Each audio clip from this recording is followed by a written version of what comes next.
Kamusta sa lahat? Maligayang pagdating sa aking channel.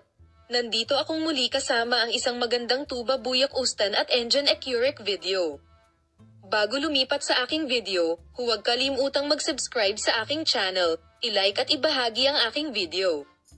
Si Tagba Buyak Ustan at Halit Orhens ay lumitaw sa harap ng madla kasama ang serye na kanilang nilalaro at sinagot ang mga tanong.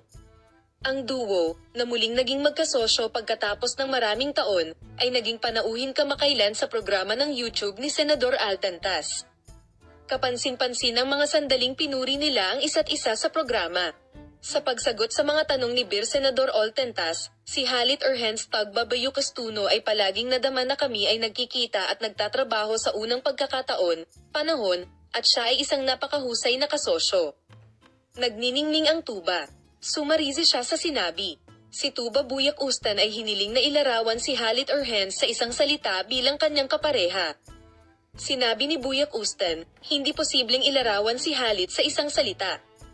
Sa harap ng mahusay na papuri na ito mula sa Tuba Buyak Ustan, sinabi lang ni Halit Orhens na hayaan mo akong uminom ng tubig. Dalawang matagumpay na aktor, sina Tuba Buyak Ustan at Halit Orhens, ay nakatawag din ng atensyon sa kanilang mga post sa social media. Ang mga kamangha-manghang balita at larawan ay nagmula kina Halit Orhens at Tagba Buyak, na nakatanggap ng utak pagkatapos ng utak mula sa kanilang mga tagahanga. Hindi nagatubiling magkomento si Tuba Buyak Ustan kung kailan umabot sa antas ng ego ang kanyang pag-arte. Parehong nagkomento at nagbahagi ng kanilang mga saloobin sa paksa ang mga may gusto kay Tuba Buyak Ustan at ang mga hindi nagustuhan sa kanya.